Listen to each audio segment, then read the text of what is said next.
Hello, and welcome to the Beyond playthrough, which is something I had to re-record, which is great.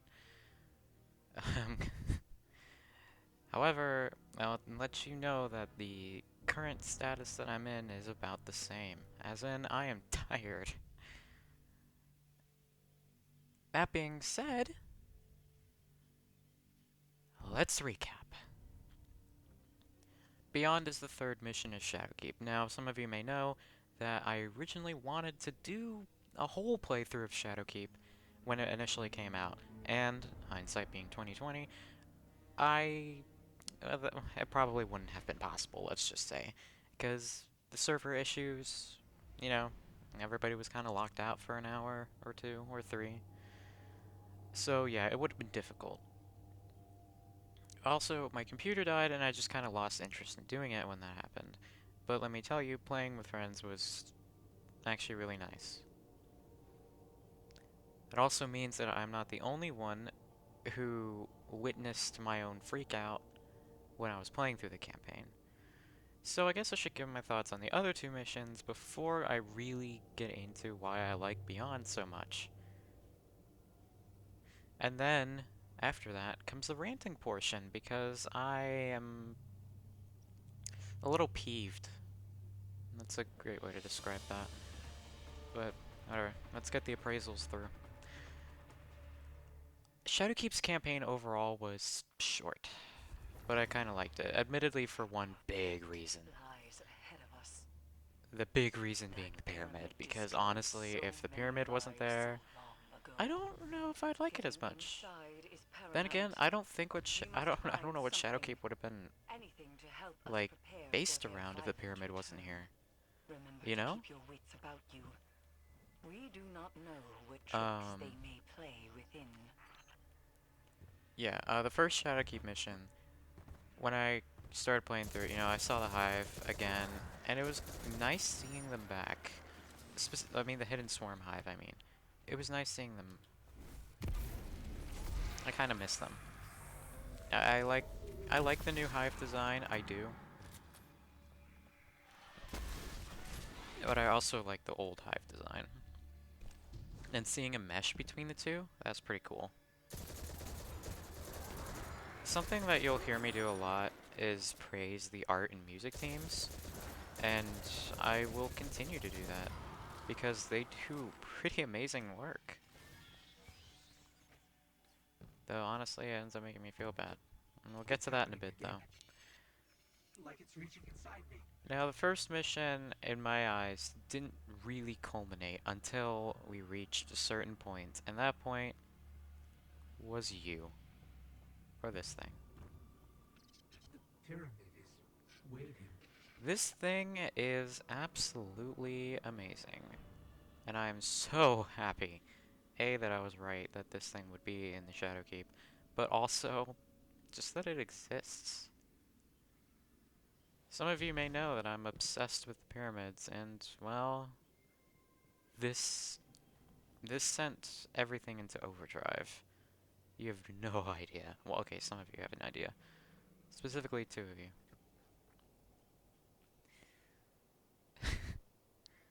But it was great seeing this. When when the first mission reached that point, when I first saw the pyramid, I flipped out. Not as much as I did when I played Beyond, but I definitely flipped out.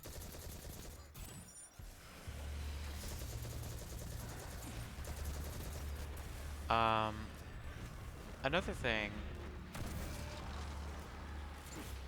was the first appearance of Nightmare Crota, which was kind of cool, not gonna lie. Though I was a little confused on how to fight him because Crota doesn't have a crit spot. So I was always aiming for the head, but like, you know, nothing happened. The track that played when you first fought Nightmare Crota was awesome. I kind of wish it was used again at some point, but yeah, it's alright. I was a little disappointed when you couldn't enter the pyramid at first, but that's probably due to my own, like, I really want to get into this thing kind of mindset, which is, you know, that's the case. The second mission, the Catacombs, I liked it. Not as much as when I reached this point in the first mission, but I thought it enjoyable, and it was a nice little callback to Lost to Light. Like when, you know, you collected the Shard of Crota and, you know, you had to run from all the Taken. That was neat. And the Cryptoglyph thing, that was kind of the same thing. Yeah. And you saw the pyramid again, which is kind of cool, and from a different angle. Though admittedly, not as much of the, not as I didn't get as much of it as I would have liked from that angle. Then there's this mission. Now, before I get into why I like Beyond so much, I'm just gonna do a quick little thing about this ship. Uh, you see that line? That runs the whole length of the ship. In the Catacombs mission, everything above that line is what you see. So, some of you may think that you see the entirety of the pyramid, but that is not the case. There is a whole last bottom section, and the thing really makes it a lot bigger. Trust me.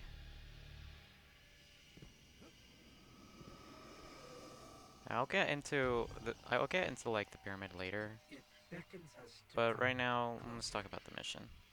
This was a mission that I was waiting for. Everything else, the nightmare hunts, the catacombs mission, even the first mission, this all built it all built up to this, and I kind of enjoyed the payoff. This was honestly, this is probably my favorite mission. And again, or I don't know if it's again, but it's probably just for this exact reason. But still, I like it. Everything here is so different. Everything here is alien. Violence, beauty, truth. And it's a huge contrast from These everything things else. await inside. There's no turning back now. Jesus Christ, this ship is fucking big.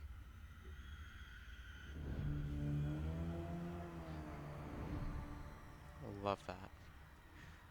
I love practically everything about this ship except for how many doors are closed. Like every other door is locked. Welcome. We've been waiting. But I guess this is just how it is. Now, first got into it, I don't know if I continued onward or if I started exploring.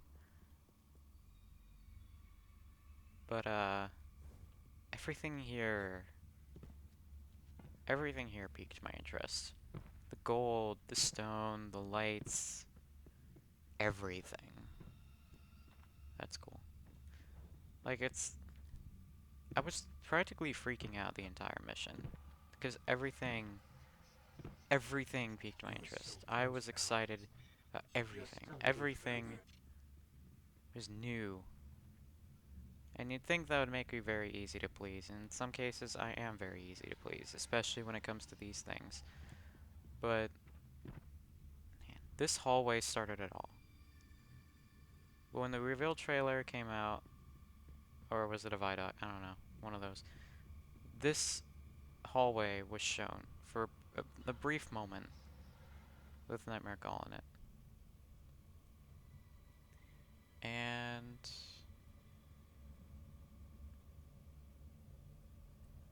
well, I was one of the ones that said, hey, maybe this is part of the pyramids.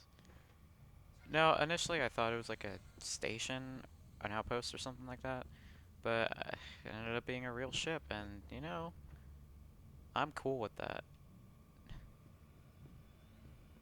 This place is amazing. It's majestic. Majestic. But just kind of happy that I was right, at least that it was related to the darkness. I mean, what else could it have been, realistically? What other race has this architecture? No one. Alright. A little brief intersection. We'll see how loud this thing is.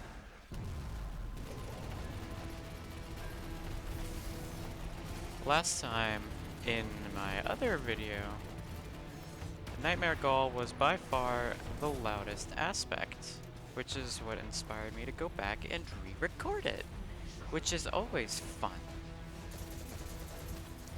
Always fun. It's not annoying at all. But now I'm tired and slightly disappointed, which definitely affects what I say. I grow more and more unhinged the more I think about that, so I'm just gonna go back.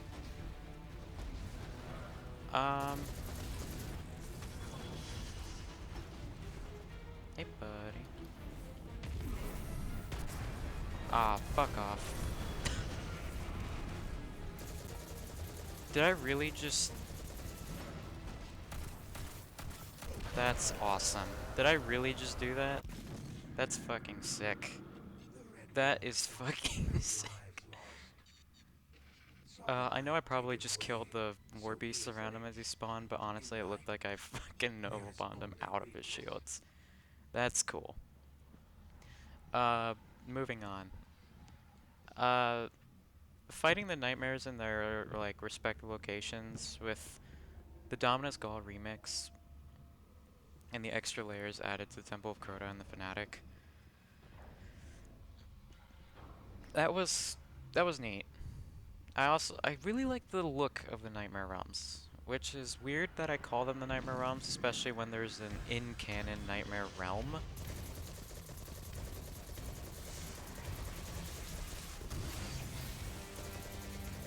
And that Nightmare Realm is, that's the Shadow Realm in the Gallus fight. Just pointing that out. I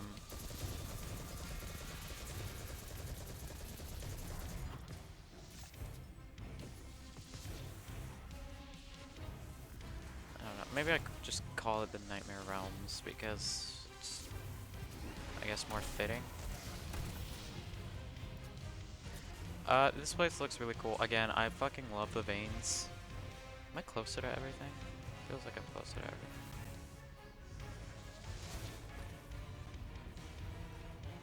Whatever. I'm also just a fan of, like, overcast areas. I don't know, it looks neat to me. And this especially looks kind of cool. Just the way everything is, you know, red. I don't know, like, I don't know why red is the chosen color. I mean, personally, I kind of would have liked it if it were green. If anybody remembers the first time that Nightmare Crota was seen in the Nightmare version of his Thorn World, it was supposed to be green. I don't know how that would have been like for the Fanatic, and I don't know if it would have been as good, honestly. But I don't know, maybe I'm just used to the pyramid architecture of, like, in my mind being black and green. And I think the reason for that comes from the concept art for the statue, which I'll get to in a bit. Overall, these fights are very cut and dry. Like, they're all similar. Nightmare Crota, at least, has the added benefit of this sword, which is nice. One thing that does kind of take me off, though, in a sense, is the inclusion of remixed versions of their music, especially in the case of Gall and the Fanatic.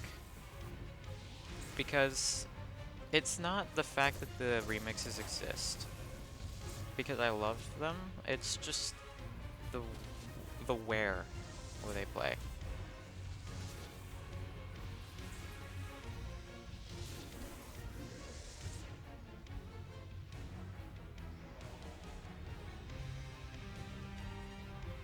Well, that's fucking inconvenient. Alright, well, something happened. Anyway.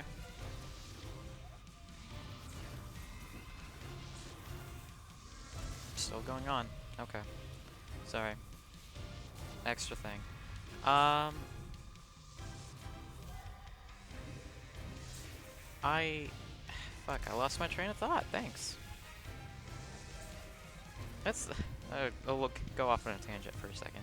I am going to leave this completely unedited because I think that's just the best way for everyone to get my raw takes on everything.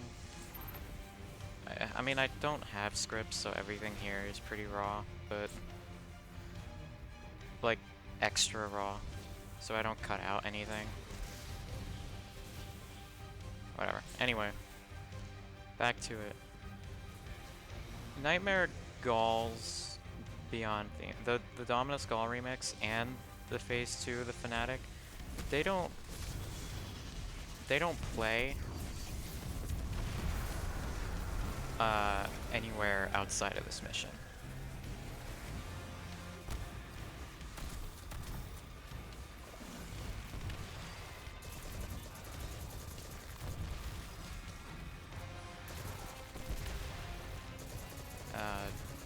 Yeah, so yeah, this is it.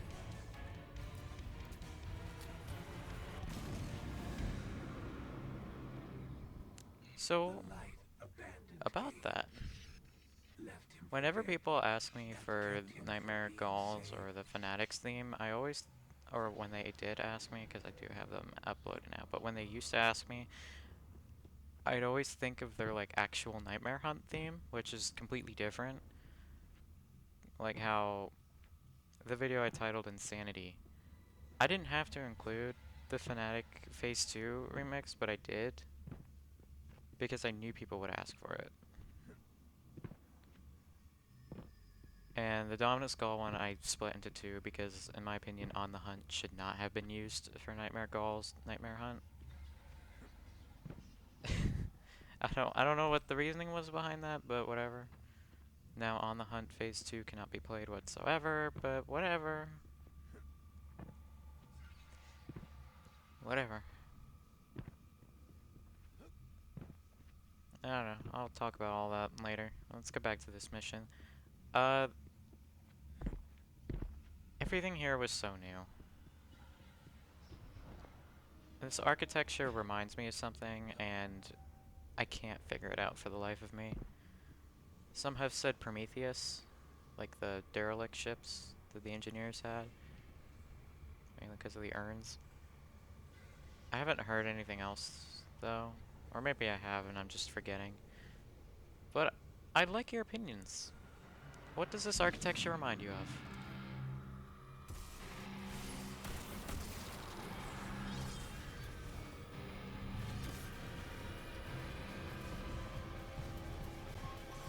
By the way, I know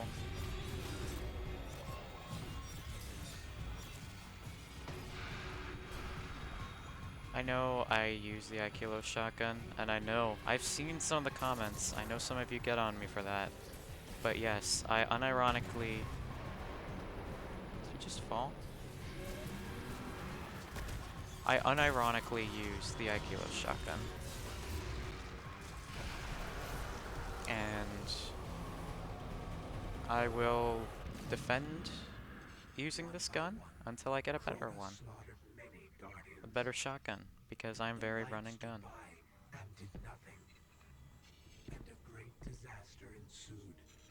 Oh, right. The last thing about Beyond that got me was this mission. Or this statue. I flipped out because of all the little implications. So many old theories renewed. So many new theories shut down. So many new theories created.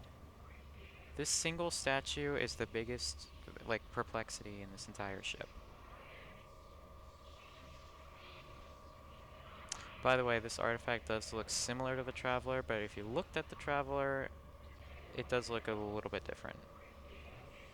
There are not as many flat circles. They're all outlined. Still, I see what you all mean. I wish the I wish the cutscene played at the end of this, but nope. Didn't, I don't know why it doesn't play at the end of heroic stuff, but okay. However, it ended abruptly, the whole campaign. Beyond is such a good mission, because, you know, it's more exploratory and less, you know, action. But it doesn't,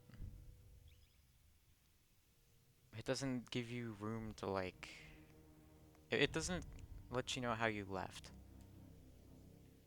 Like, I'm just gonna assume your ship came by and you transmitted out of there, or Eris teleported you out. But then again, I remember the Catacombs mission, like Eris couldn't because of the immense darkness, and it's not like the darkness of the pyramid changed. Honestly, I think I would have just gotten stronger. There's a there's a reason for that. The darkness is an enemy that looks at us and smiles because they know that we can't beat them. And that's one thing that I think everybody kind of misses the point of. I don't know if it's just, you know, I don't know if it's because everybody's like that in character or in plot moment. We're like, yeah, we're gonna beat the darkness. Because we are, honestly, because plot. But at the beginning of this war, we are fucked. I'm calling it. We are so screwed. Even the Vex say we're screwed. That's the fun thing. Even our enemies say we're screwed.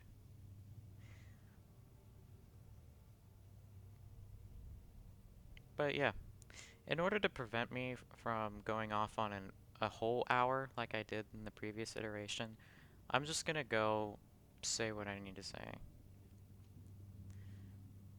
First off, Season of the Undying.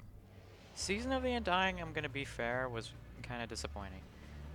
I was so hoping that we'd get a good Vex story. In a sense, I guess we did get a decent Vex story, but it was undercut by the fact that the final assault was literally just it was literally just Vex offensive, but with a minor final boss change. Like even the Sundial did that better. I don't know what was going on with that. Like you know, I like the Vex offensive music, but like I just don't think it can it doesn't it doesn't change the fact that the final assault was just disappointing. Really disappointing.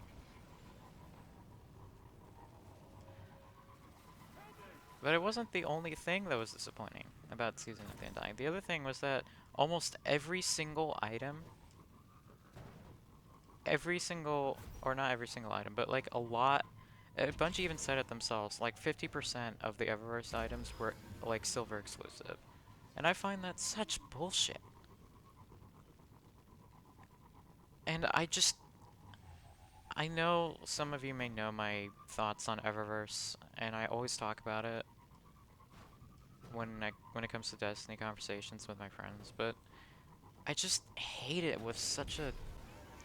It's because it keeps escalating, and nobody seems to realize that, and if they do, they turn a blind eye.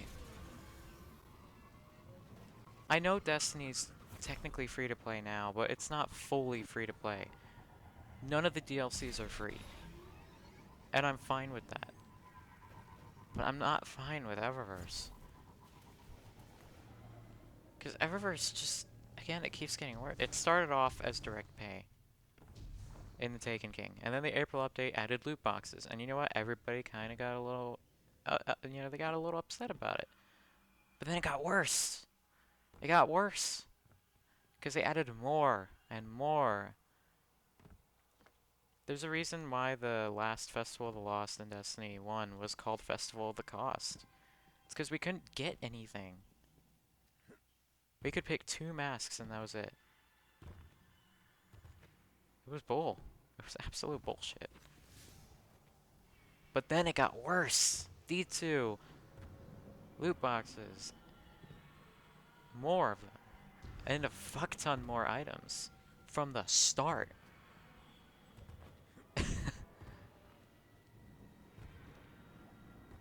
Ugh. And it got so bad because there were so many items in Eververse. And there were like, it was such bullshit ways to get them. That's why the first dawning was called the costing. And you know what Bungie did? They went back on Eververse. They did. They went back, and for a brief period of time, and by brief period I mean from Warmind to Season of the Drifter, it was fine. Eververse was fine. I still hated it, and I still would have preferred it removed, but it was tolerable. Bright Dust, you could get them from a fuck ton of sources. Everything wasn't too expensive. There were a lot of items, sure, but you could get them feasibly if you played the game. And you know what? I played a lot during Season of the Drifter because I enjoyed the lore and I enjoyed Gambit Prime for a brief period of time. And I enjoyed Reckoning, mainly because I really wanted the Reaper set. Not the Reaper set. Was it the Reaper set? Shit. Which one's the green one? Was it Reaper? I think it was Reaper. Um, well, I wanted the Invader one too, so. Okay. Yep. Green and red. And Season of Opulence hit. I didn't like that everything was just it was just year one shit, but I guess brought back into the fold. But at least you could still get a lot of Bright Dust. And then Shadowkeep, they announced that you couldn't get Bright Dust from dismantling Bright Dust items. And everybody was like, what the fuck, that's bullshit. And you know what? They were totally right. We were all right. It was bullshit. Absolute bullshit. Such bullshit. And yet, here we are, 2 seasons in to this current season pass year, almost about to start our 3rd season, and it hasn't changed. Are there less items that are silver exclusive? Yes. But when one problem is fixed, the other problems unveil themselves. Like all of the fact that you can't get Bright Dust from that many sources. And even if you were to grind out every bounty every week, let's say you're a new light player and you have none of the items in the Eververse inventory for that week, and you want all of them. It is actually impossible to get every single one of the items that are on sale for that week. Granted, not nobody actually wants every single item in the Eververse store in a week, but if you wanted to, it's impossible. The Bright Dust costs have also gone up, which is absolute bullshit because you're getting less. And again, there's no way to obtain silver in games, so you know you're shit out of luck if you find a silver exclusive item that looks really good and you really want it.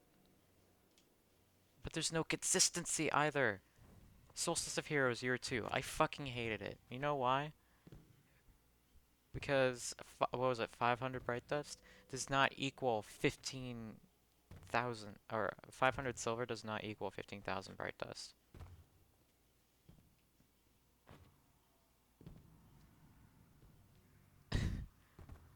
It doesn't. It's such bullshit. And nobody complained! I saw no one complain, except that armor glows were not available for year 1 sets. But I didn't see anybody complain about how everything, you had to, Are my fears unwarranted? Am I speaking to the abyss? Perhaps. Perhaps I am. I hope the abyss listens.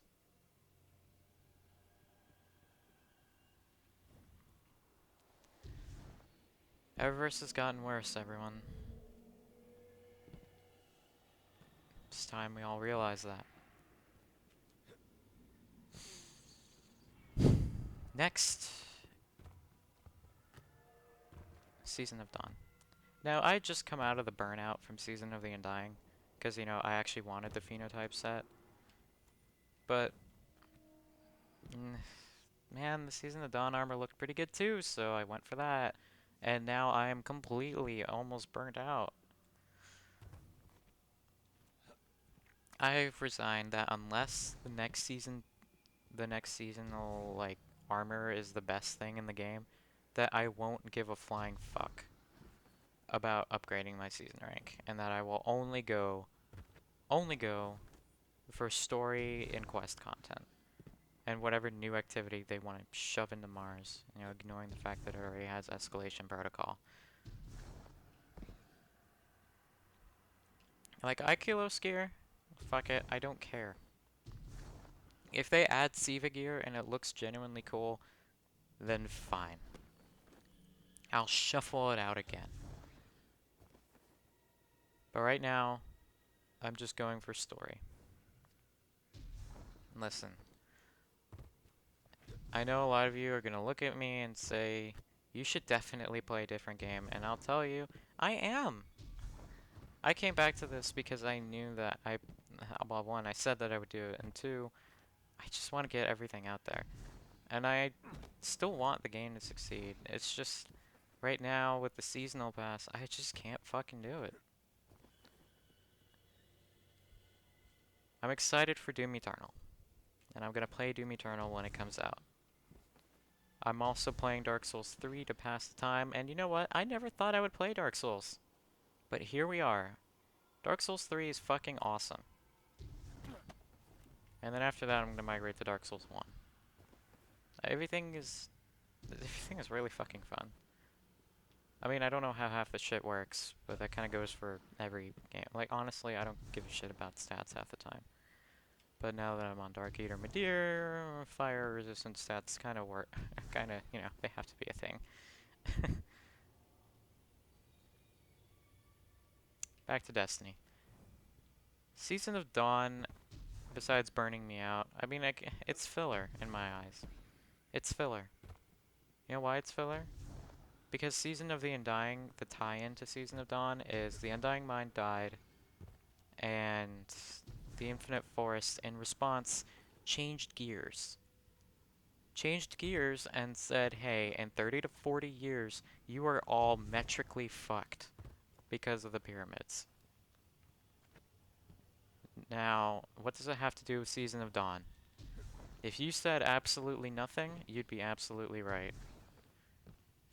Because Season of Dawn is about Saint 14 and the Cabal fucking with the sundial. Now, I'm not gonna actually knock on the Saint 14 story outside of being filler, because despite being like, you know, so we saved Saint 14, so why does the sundial exist? You know, besides that, I actually like it. I like how they introduced new powers and also fleshed out a little bit, or fleshed the Scions out a little bit more. And I liked how Saint 14 is written. He's a good character. It's a shame that I want him to die so that we can end these time travel shenanigans and never have to deal with time travel again. But, you know, I like Saint 14. I do. I really do. But, yeah, it just has nothing to do with the overarching story. Season 10 so far has more to do with the overarching story than Season of Dawn did. And Season 10, we've only gotten like one cutscene for. By the way, I'm just gonna go off a little bit for a second. Osiris versus Rasputin, everybody in their right mind should pick Osiris. Rasputin is, amazingly enough, even more useless than Osiris is at the moment. You might be thinking, well, he destroyed an entire Cabal battalion, and let me tell you this. He couldn't stop these guys last time they came around, and he had his full arsenal. He doesn't have his full arsenal. And you think that he can stop these guys? Think he can do anything against the pyramids? He can't. He can't. He can't do anything. Honestly, Rasputin can try to do anything, but it won't work. As soon as you leave the realm of Cabal and Vex, Rasputin is practically pointless. Oh, but we needed the Valkyrie to defeat Sol. No, we fucking didn't. Bet your ass we did not. The Valkyrie isn't even a powerful weapon. It's not even Rasputin's. It's not even like a top 10 list of Rasputin's most powerful weaponry. But then again, all but one of those powerful weaponry is just kind of gone. Reduced to atoms. Or time. Honestly, if Rasputin unleashed Siva in the darkness, it'd probably be a lot more effective than any of the weapons he designed. Especially since Siva is by far the best piece of technology Golden Age humanity ever produced. Moving on, outside of my hatred for Rasputin, let's go back to, I guess, everything else. I'm gonna delve away from the seasonal content for a second and go off about the pyramid so that I have an excuse to go into it. I mentioned earlier the line, but I don't think I actually discussed how big this ship is. The ship is easily twice the size of Gaul's capital ship, the Immortal. You know, the ship that we go into in Homecoming? The ship that we kind of go into a little bit for Chosen, you know, in the Red War campaign. Yeah, this thing is twice that size. This also makes it, outside of the large Cabal fleet carriers that you see on Phobos, the biggest fleet ship. This thing. Oh, and there are hundreds of them. No, literally, I counted in the end credits scene. Hundreds of them. Want to know something even better? You're... they're not... They're not the biggest. Overall. The Pyramid Mothership? 40 times the size. Yeah. Do you want to know how big that is? Do you know how big? Do you want me to put the mothership into perspective? Because I'll do that. Let's take a look. Do y'all know the bottom section of the pyramid? It would be like right here, running along the side. Well, if you remember the end credits or even the concept art, you'll know that that bottom row has a bunch of lights in it. Using the end credits version of the pyramids, that whole light array, that whole bottom part, that's how big a small pyramid is. Yeah, no. The main part of the mothership would start here, and the bottom of the mothership would be right there. That means the mothership is is fucking huge. And I compared with that. 20 of these in a row would equal, or about 20 of these in a row would equal the length of the mothership. This thing is fucking massive, and it dwarfs the Traveler in size. That's it's awesome. A little terrifying to some, but in my opinion, it's amazing.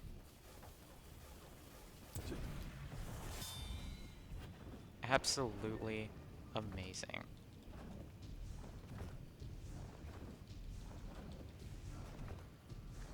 God, I love this. I don't know who made the model for this ship. Well, okay, I actually do know who made the model for this ship. I wish they'd upload it to ArtStation, or someone would upload it to ArtStation. But yeah, whatever. I will be able to see the model in a bit because of Invitation Week 8. But yeah, I guess.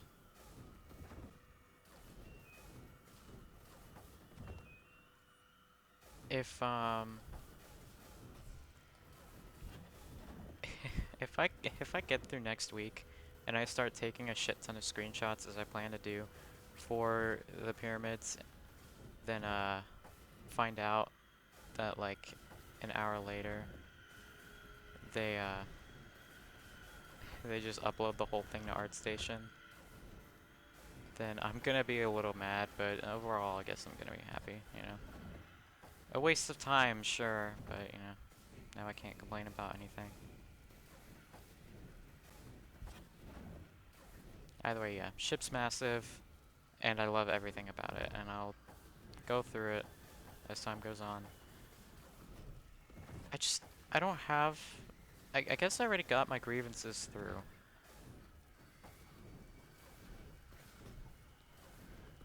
No, there's still one thing I have to talk about. Right now, let's take a tour through this bloody ship. 'Cause, yeah.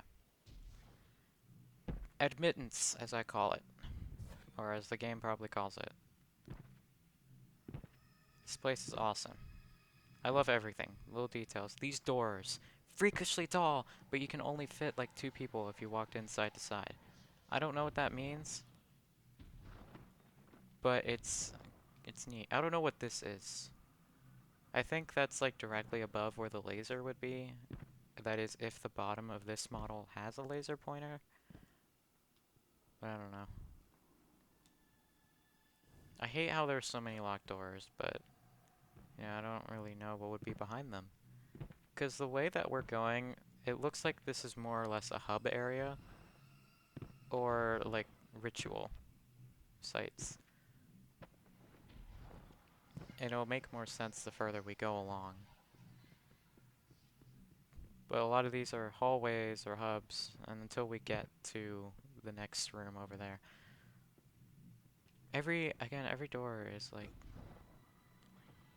Every door is closed, and I so wonder what's behind all of them.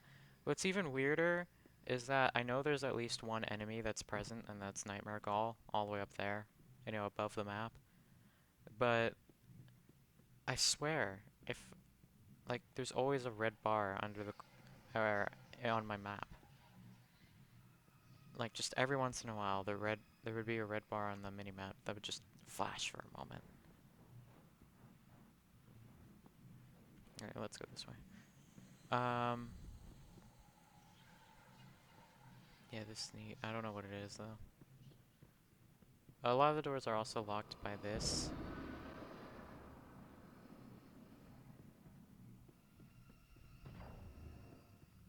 Okay, another hallway. I don't know what the point of this is, but it's cool. This is definitely a ritual room of some sort. Or like a prayer room. I mean, I just don't see it being anything else. Maybe it's for decoration. I don't know. I mean, there are doors on either side.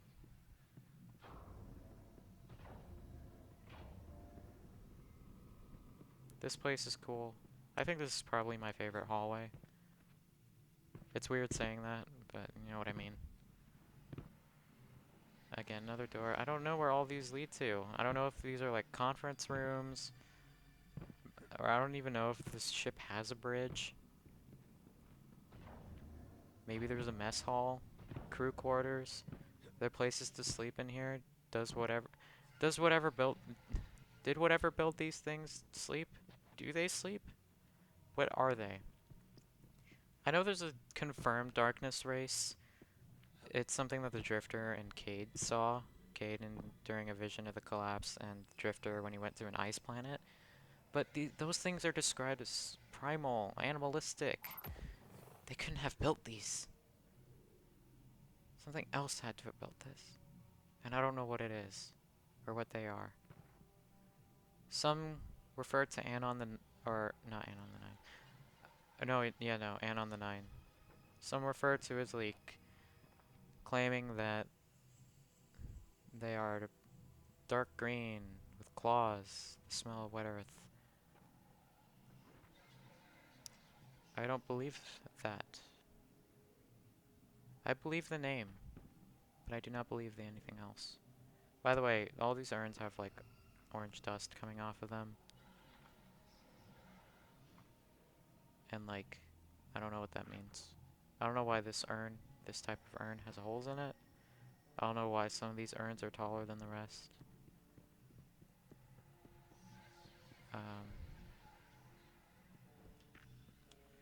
Yeah. More doors. That's cool. but it's blocked off. I hate this mist effect, by the way. I wish that could go away. It's like the Taken of mist. It's just always there.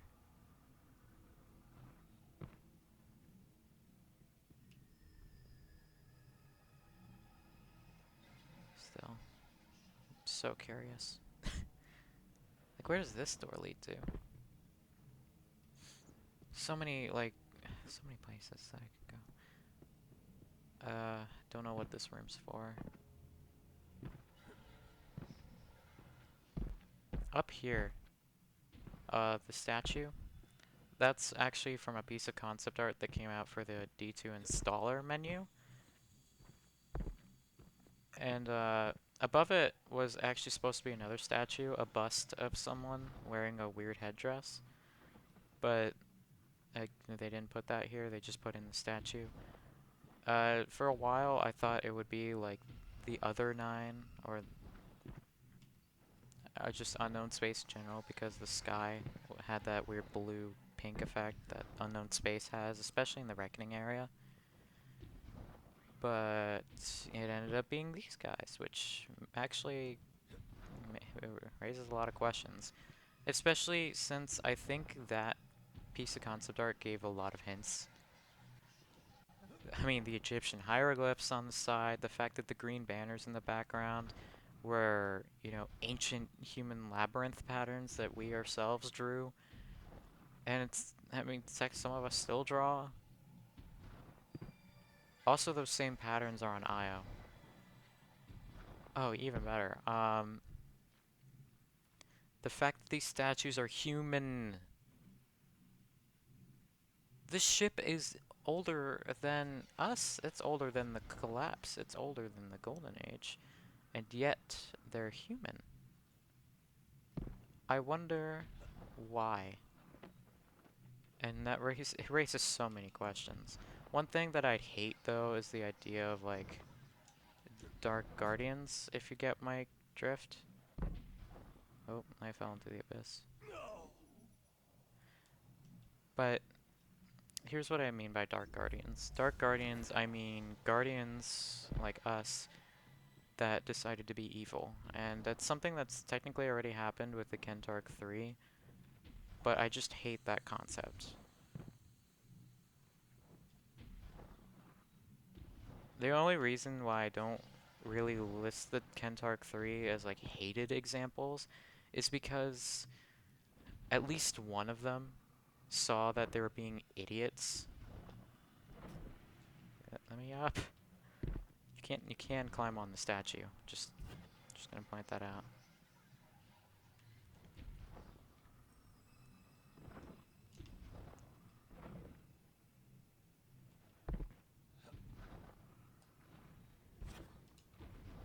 Oh, F.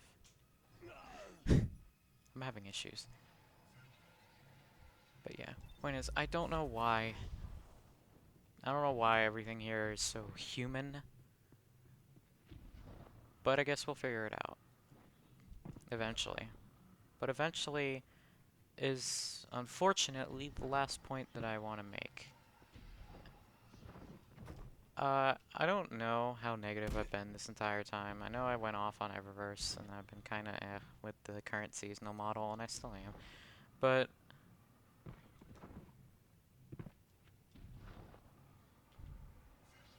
one thing that I'm really worried about is the future of this game and D3. Now, in my eyes, D2 can only go so far. For example, let's discuss space. The reason Bungie gives for removing content is space. But that begs the question, why are there 5 more years of this game if you can only fit in so much space? In my eyes, I think there will be one more big September DLC, and that will be Savathûn. The rest of this season pass will deal with Warmind and Forsaken stuff so that we can rack up the Dreaming City campaign in Season 11. And then we'll move on to Savathûn. That will be the Hive's last hurrah. And then What I'm hoping is a year of silence, where it's just balance updates and festival or revelry stuff like that. I don't want anything else. Because I want Bungie to focus all their resources on Destiny 3. And I know Destiny 3 is such an odd topic for some people. Like, I've seen a lot of people say that Destiny 3 won't happen, or why they think Destiny 3 won't happen. But I think it will, and I like to use this phrase a lot when it comes to A, Eververse, and B, well, this topic. In my eyes, the reason why Destiny 3 will happen is because the damage has already been done. Not only do we have a D1 and a D2, but also all of D2 was broken at launch. And I don't mean broken as in buggy, I mean broken as in half-arsed. But even then, I don't mean what you think I'd mean like that. Because D1 launched in the same state, and anyone who paid attention to D1's development, knowing that the story was severed months before it was supposed to release, Bungie fragmented months before Destiny 1 was supposed to release, and then they had to cobble together everything to release D1. That's that's that's what I mean.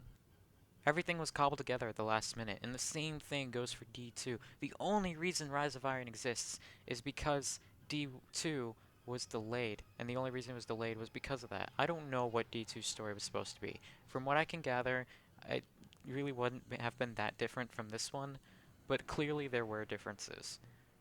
Differences that didn't make it in the game.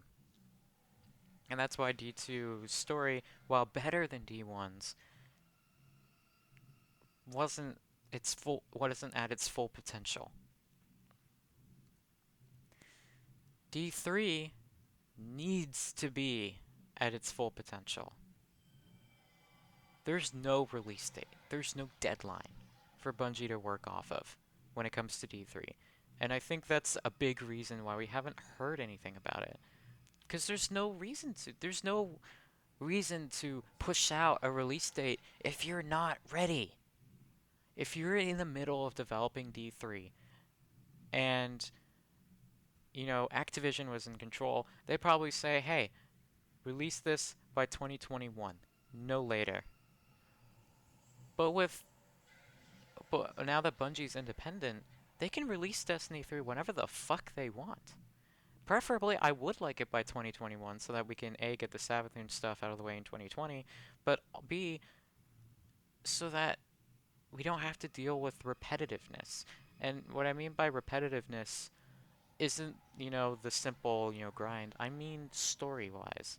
And that's a big reason why I play D2, or why I play Destiny in general. It's the lore, it's a story. I fucking love the background lore, even when Warmind decided to retcon everything. And even though the in-game stories could be so much better, let's be real, they have their cool moments. Except Warmind. Don't at me. I will fight on that. But I just don't see many stories for D2 after Savathun. And I think this is what this is all culminating to. This year will culminate in Savathun. After the Dreaming City stuff ends at like Season 11, let's say, Savathun will be the end, we'll kill her, and that'll be it. There won't be anything else, because Savathun is Destiny 2's endgame. She's been built up since the Red War, and now it's time to get rid of her, especially now that we know the darkness is coming real fucking fast. Real quick. Like, fuck, they were outside the galaxy 2 years ago, and now they're practically in it. Like, they're... What else could Bungie do? Accounting for lack of space, and the fact that the pyramids would allow for so much. Let's go into, like, a little bit of that. Fallen. Fallen, they're divided. Mithrax, Varix, Aramis. I don't want any more Fallen stuff until D3. Why? Because introducing the darkness as a common foe makes the Mithrax and Varix argument very easy to solve, But you could also have Aramis split between, fuck, do I want to survive or do I want to fight? Do I want to fight? Do I want to leave? Is piracy really good for our species? Do I really want to go out on this note? Instead, if we did it in D2, it would probably be like, oh, Aramis is just the bad guy, and that's it. But with but if we had it when the darkness was fighting, then we could have that, maybe what I'm doing is not the right thing, and we could have more. As for the Cabal, first off, the Red Legion are just so broken. I don't want them anymore. But when it comes to Callus, what are we gonna do? Take back the Empire?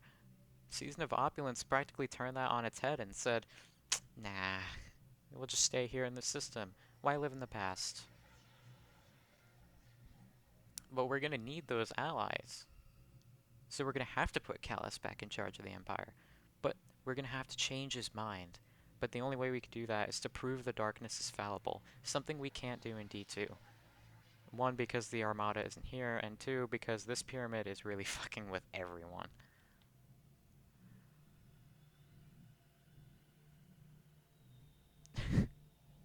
And that just, yeah, no more Cabal. The Vex we're dealing with here. The Hive we're gonna have to deal with eventually, and we could do a lot with that. We could kill Savathun, and Xivu if we wanted to. Or we could leave Xivu alive. Or you know. Worm God. Not, like, whatever, you get the idea. But there's nothing more that you can do after that. Some of you may point out the Deepstone Crypt, or Lysander. Lysander requires a toil within the city, something I don't think is going to happen anytime soon. Or at all, if where I want D3 to go ends up going that way. And as for the Deepstone Crypt, you don't need a DLC for it. You don't even need like a seasonal thing for it. What you could do all of that with voice acting, the same thing that made the Ace in the Hole quest mission, and a 0-hour type reward. That's all you need. You expose, lore-wise, you'd expose the secrets of Clovis Bray. You'd finish off the Cade. You'd wrap up all of the Cade arcs so that we can just forget about it. Yeah. No, there's no reason. There's no reason for the Deepstone Crypt to be anything more than just one mission. And an exotic.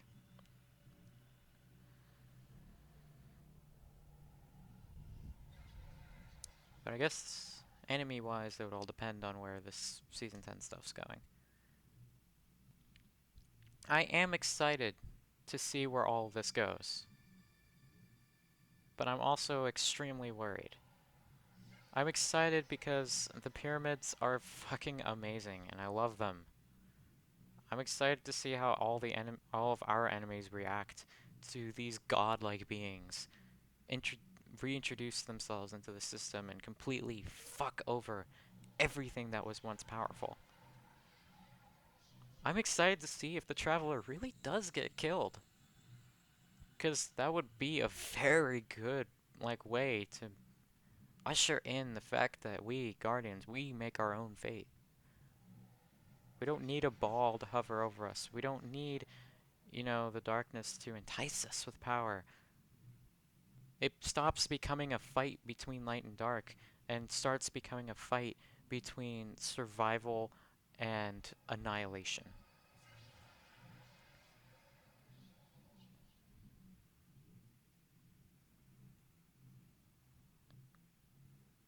And I'm also worried because I have no control over the story, and I really don't want these things to be fucked up. I don't want Dark Guardians. I really don't. That would be absolutely stupid in my opinion. But also, you know, I don't want the darkness to be, I don't know. I don't know. I really don't. But there are things that I really would dislike and things that I would like.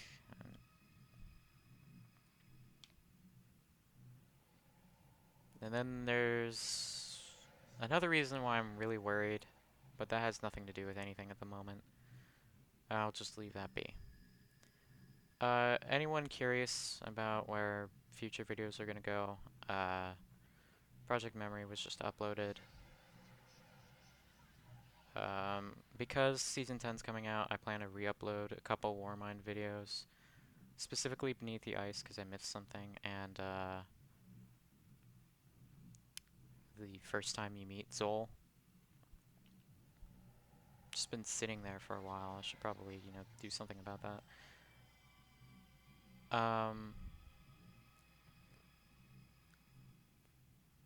And in a bit, hopefully, we'll do something with the D2 files, and hopefully we'll find some more stuff from the Reckoning music, because that will, make doing Project Blight so much better.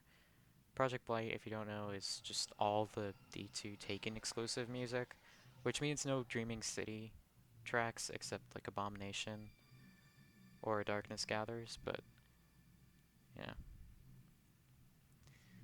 It's a lot of it's probably going to be the longest video I'll ever make. Then there's Project Midnight. Project Midnight actually has nothing to do with Destiny. Very few people know what Project Midnight is about, and I'd like to keep it that way. But let's just say that it will take a while to get done because I don't know the extent of everything. But I will let you all know that Project Midnight is based off a different YouTube channel. And it's one of the channels that actually inspired me to make this one. It will be a group of 10 videos, and that's about all that I want to tell you. Some of you may be able to figure it out, but I won't confirm nor deny your suspicions. I'll just let you all know. Project Midnight is going to be more of a passion project. Anyway, that's about it. This video ended up being just as long as my previous iteration, so that's interesting. That being said, I hope you enjoyed. I think I mentioned this earlier, but I'm not going to edit this down. I'm just going to go for it. I'm going to double check, to make sure it's not, stupid like it was last time. But overall, I'm not going for anything. Everything here is raw. Whether you like it or hate it, I don't care. Oh, I just came up with a video title. Huh. Whatever. Anyway, that's about it. See y'all later. Goodbye.